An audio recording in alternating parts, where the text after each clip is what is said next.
Hello, dear listener, and welcome to ThriveCast, unlocking your full potential. Your well-being is our priority, and we're here to provide you with practical, heartfelt advice on living your best life. Together, we'll explore identity, purpose, prosperity mindset, authenticity, and so much more. So grab your headphones and get ready. Your journey starts now.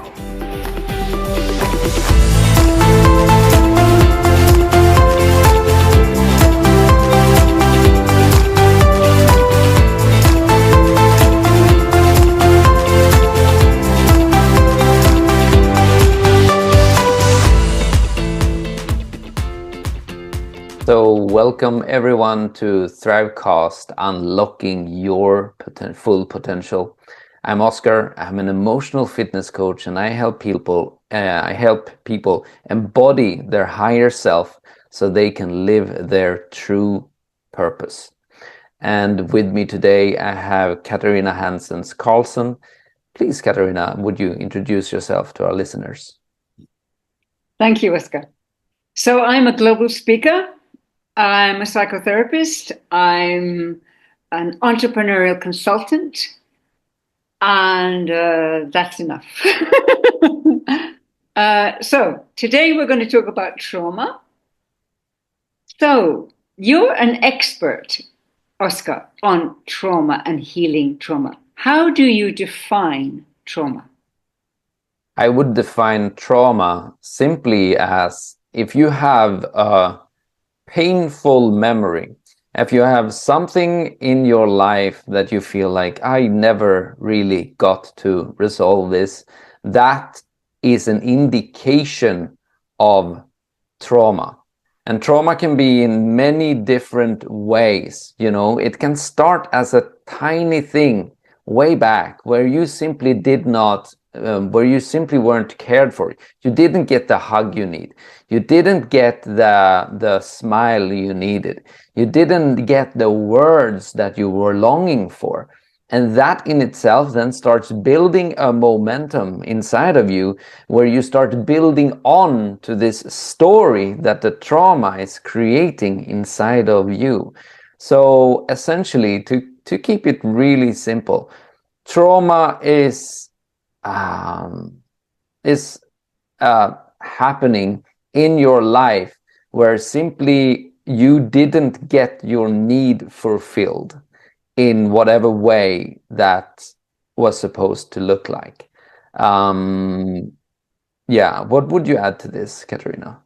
I would also say that often trauma starts in childhood because children, as we know, are very, very vulnerable, and they just want to be loved and protected. If you ask a child what it wants most, of course it wants food and clothes. And that's, as parents, we feed our children, we clothe them. But most of all, they want to know that they're loved. And that becomes their number one focus. And if they don't feel loved, they start to feel very insecure. And that creates a need, that creates a trauma.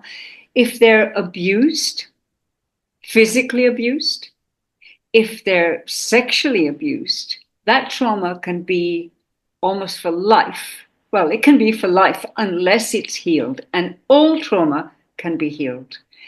If it's neglect, that can cause trauma. So any child or young person that goes through, for example, if a teenager is raped, that causes incredible trauma that affects the rest of his or her life because boys can be raped as well. So especially sexual abuse. Some psychotherapists say you can never heal sexual abuse. I don't agree. You can. You can absolutely of sexual abuse. So how does trauma affect our lives? Yeah, well, I mean, as you mentioned, you really gave a detailed list there, which is probably really good for our listeners as well. I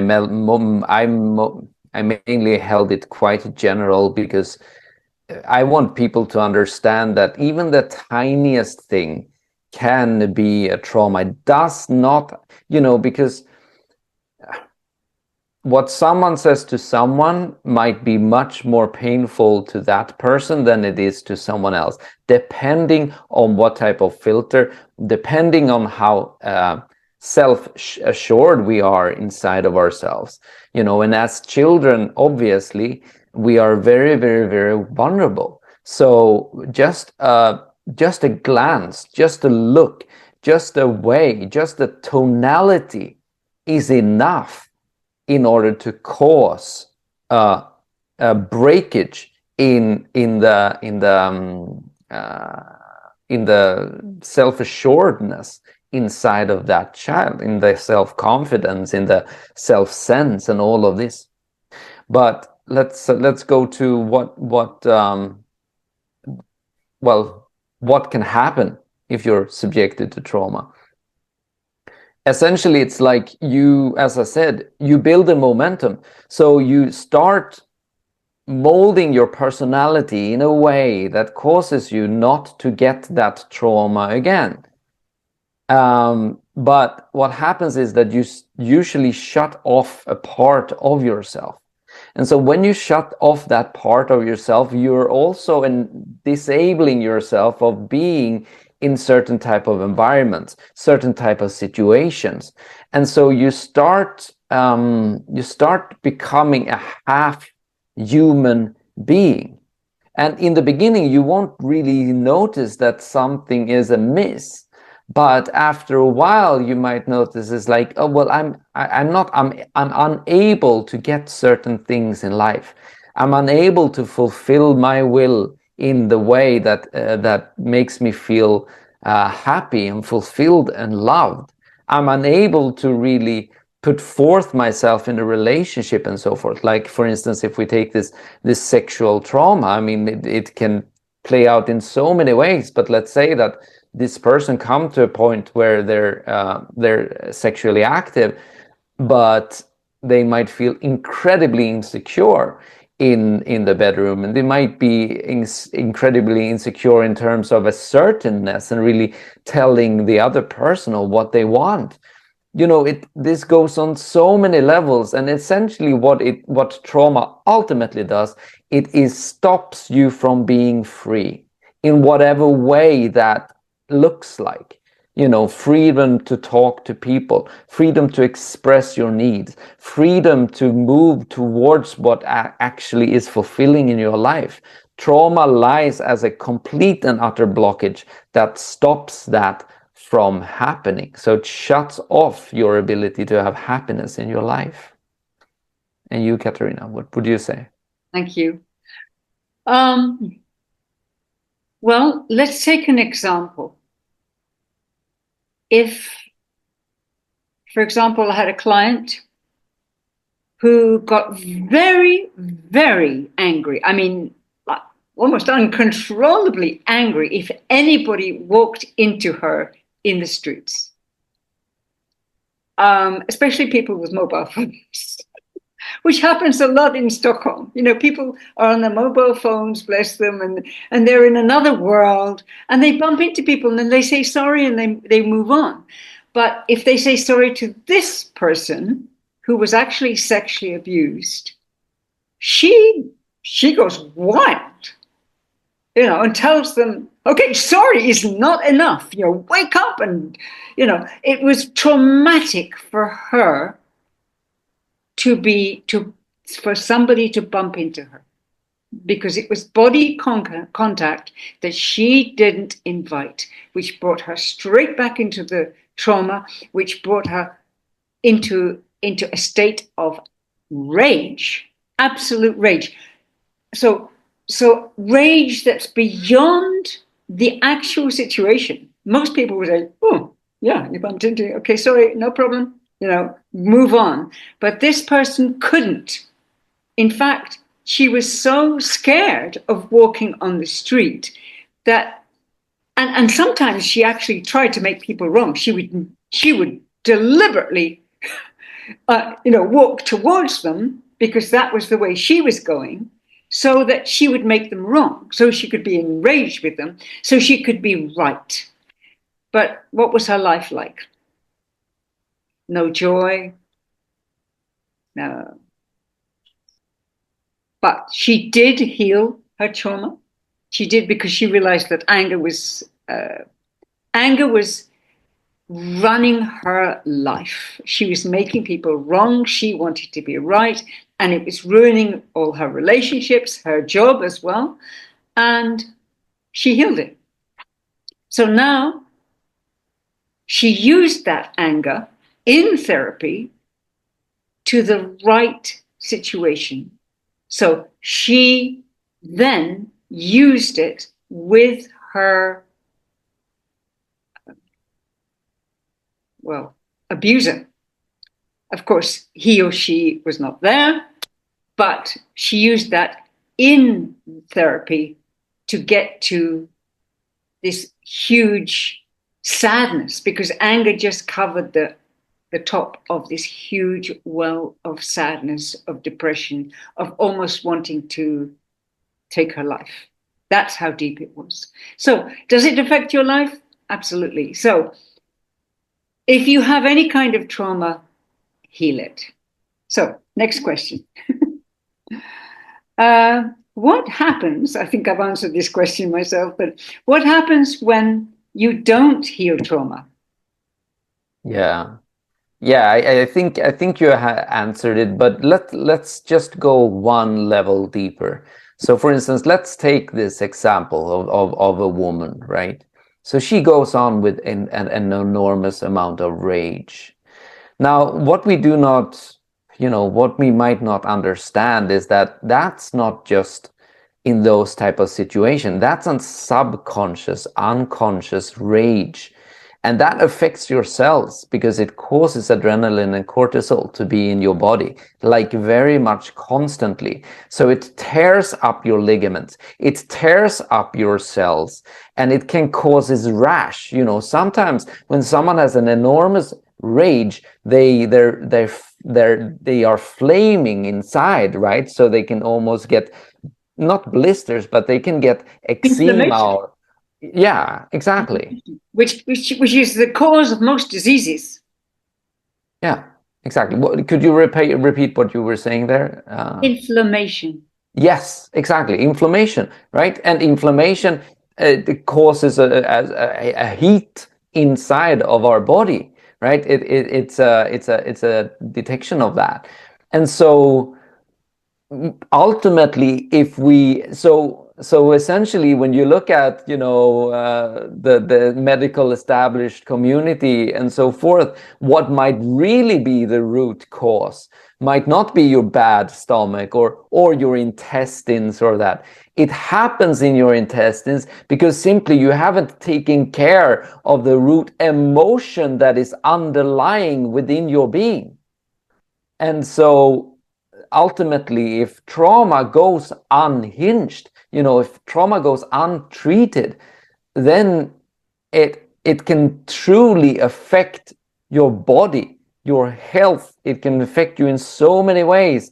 And I mean, it can turn into horrible diseases, because literally it's just this momentum that is going in the wrong direction. It's just piling on crap inside of you, and the only way to release it is to get to the root cause and let it go. And what would you say, Katarina? Yeah, I think this is really, really profound. I mean, a lot of people think, I'm not going to go to a psychotherapist. That happened in my past, and I'm going to stuff it. Now, does it go away if you stuff it? No. It, as you say, Oscar, it causes inflammation in the body. It upsets your health. It affects all your relationships. It affects your job. It affects your finances. It affects every single area of your life. And can you really feel joy when you're stuffing this anger? You're stuffing a past trauma?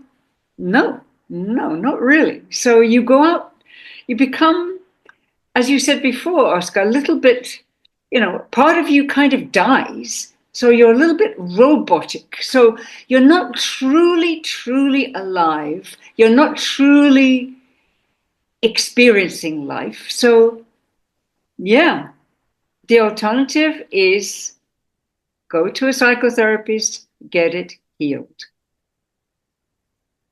Yeah. So, I mean, a lot of people say, well, that's painful. Well, you go through a little pain. I won't say it's not painful, but rather that pain that is just temporary than pain for the rest of your life. Makes sense. So, next question. How do you heal trauma? Well, essentially, you actually touched on this, Katarina, because there is a root emotion, or there's a clear emotion that you are feeling when you are in a triggered state. And most of us, we don't really understand what is this emotion. So first of all, we need to really put a finger on what is it. So there is an emotion, right? And that emotion is sort of a protecting mechanism. That is an emotion that you are using in order to avoid whatever has triggered you.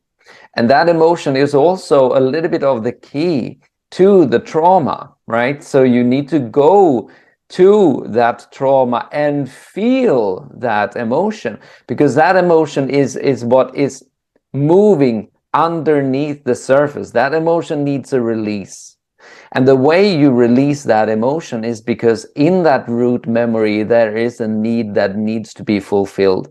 And the thing is this, that your mind works in metaphors, which means that sometimes you need to do horrible things in that memory to a person, to a planet, or to a country, and so forth, because you simply have so much resentment, you have so much anger, so much rage built up in you. So the only way, literally, you do it is to slit someone's throat, right? It might be hard, but in your memory, that might be needed in order to get the release that you're feeling. And then obviously it doesn't work, does it, Oscar? It doesn't work.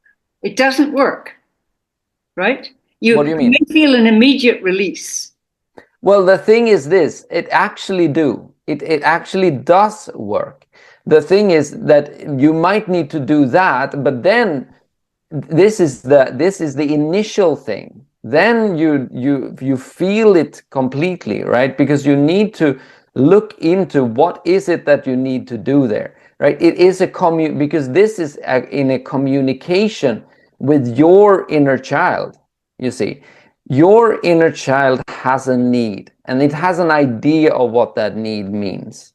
So when you start using your mind to fulfill this need, in whatever way that child is communicating it, it starts to release it. But this is really because this is really about you understanding what is your unique need. So it's about a communication. It's about an inner communication. And the reason why I'm saying that example about slitting someone's throat and whatever is because sometimes we have a stoppage in our mind that says, like, I cannot do harm. But you might need to do harm in your memory in order to get the release first, and then start finding out what is the really thing that you truly want. Mostly it is a hug. Mostly it is kind communication. But for something to be raging inside of you, you need to get a release of that rage first and foremost. That's totally, in my experience, at least with all the clients that I worked with, that is what needs to be there. Because everything, this is a process, you see. You take one layer at a time. You understand and communicate with that inner being inside of you, because ultimately This has to do with you being with you, because the psychotherapy can have an idea of what it is that you need, but they don't truly know. Only you do know by having a communication with what is inside of you. And you, Katarina, what would you add? Yes, I just want the listeners to understand that you're not condoning going out and slitting somebody's throat. No, of course not. Yeah. That's not what I'm doing. This is totally in your mind. Yes, This is in your mind, because but that's some what I'm saying. viewers may have Yes. misunderstood what you No, said. no. Of course not. This is totally in your mind. You're going to a memory, right? You're in a memory, and you might need to put a boundary there.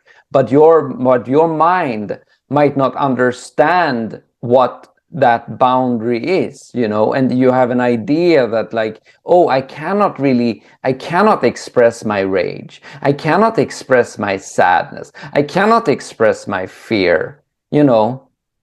So the reason why I'm saying this is simply to give a viewer the permission that in their mind do whatever it takes to feel the emotion to its completeness.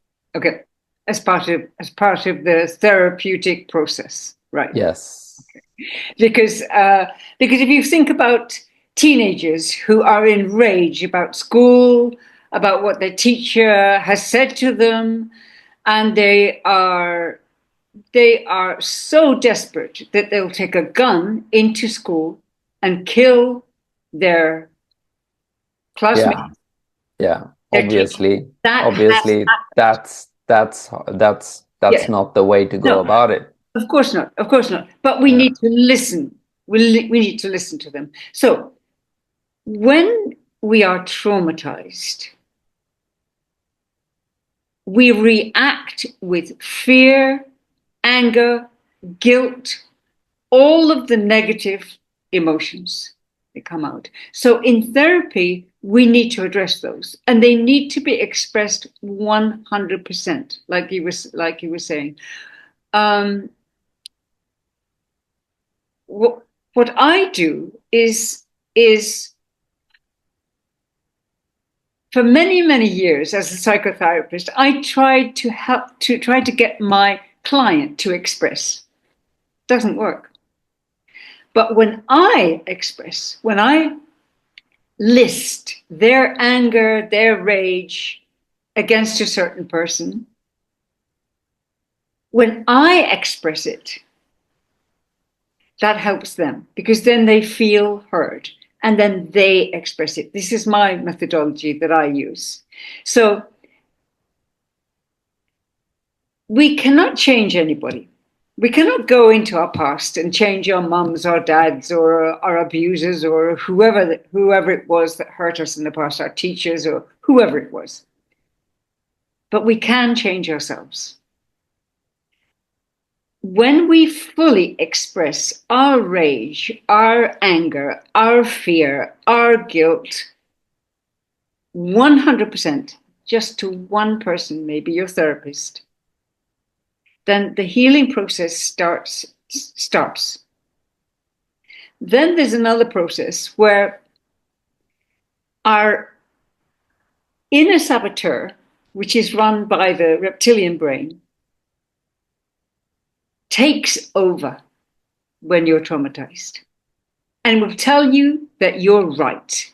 And it will use your emotions against you, because it wants power over you. It also wants to keep you safe and small, but it will use it. So I think it's very important to realize that the inner saboteur will take over your trauma and use it against you. So there's a process I use with the inner saboteur, the human being, and the divine person in you, taking you through all three levels. So it's about expressing yourself fully. It's about taking the power away from your inner saboteur. It's about giving the human being in you back the power, and then the divine power. within you is the one that actually heals you. Yeah, and I guess we both have different processes. My way is also to use imagination, because because we have to understand that as people, that we have a vision, we have an idea of what it is that we were subjected to. We have an idea of that, and that causes a filter inside of us. And so it is important for a human being to truly come to the place where we can move, where we can mold things that are happening inside of us, and we can be with that feeling, and we can express it, and we can use our imagination to complete whatever need it is that we will want. Because this is a little bit metaphysical, but that's how I work. Because the thing is this, that your mind cannot tell the difference of what is real and imagined. It cannot. So when you imagine something new in your trauma, you are actually changing your past, because the past does not exist. The future does not exist. Only the now exists. So what you are molding, when you are changing whatever memory it is, you will feel it, because the emotion literally disappears and it's no longer there. But you need to first of all go to the places and understand what is it that that inner child is telling you. Because you also have to understand this, that the trauma is not a bad thing. It's an initiation. You're initiated into a new way of being. That's the higher thing around all of this. You know, it's not necessarily, it's not about going out there and causing traumas in other people and everything that, but understanding the higher idea around all of this is also, because there's always a gift that comes when you unlock what truly is inside of you. You know, that's the whole idea of embodiment, because when you change that trauma, when you really understand it and understand what it is telling you about you, then you start seeing that that is something that is forming the true inner being of who you are. And you are able to extract the gift that it's giving you. So I wanted to add that, at least that, because that's my process, and we might have different processes around Yeah, this. we do. Yes, we do. And yes, that's a very good point, that once you've healed your trauma, you are actually empowered. So trauma isn't good. It isn't bad. Something happened in your life, and once you heal it, you are a stronger person. Why? Because you have more wisdom. You have tools to cope with your emotions, and you you have you've changed. You've become stronger. You've become, I wouldn't say immune to pain, absolutely not, but you know how to handle it. So, Oscar, how do we contact you? Before that, exactly, I really, I wanted to share also what you were in there and what you said about there, Katarina, because the whole idea is like, what is on the other side? Well, on the other side is freedom. It's joy of expression. It's completeness. You're there. It's like a part inside of you that has been broken is healed again. You're able to express yourself fully in any type of situation that you are. And as Katarina says as well, because when you take the root, you know, when you really take care of this trauma and so forth, yes, pain will be in your life, but you will understand that pain is a messenger. You will use pain as a what you call it, as a little bit of a direction to get you to these places where it's like, oh, now I can unlock more things inside of me. Because essentially, I would call pain being a little bit of you know, a higher type of spirit form, right? Or the Holy Ghost that people can say, like, because it literally shows the way to your complete fulfillment, because ultimately we're here to self-realize. We're here to embody the higher versions of ourselves, and ultimately change the whole way that this planet is conducting the human experience. Yeah, so wanted to add that. Thank you. I have the website realitydecoding.com. You can also find me on Facebook as Live Your Purpose. And I do YouTube. Now I'm also starting with YouTube again. So go to the YouTube channel. It's called Oscar Nygren. And yeah, talk to you those ways. And you, Katarina? Yes, the best way to reach me is on LinkedIn. I'm Catherine with a Katherine, Carlson, Carlsson.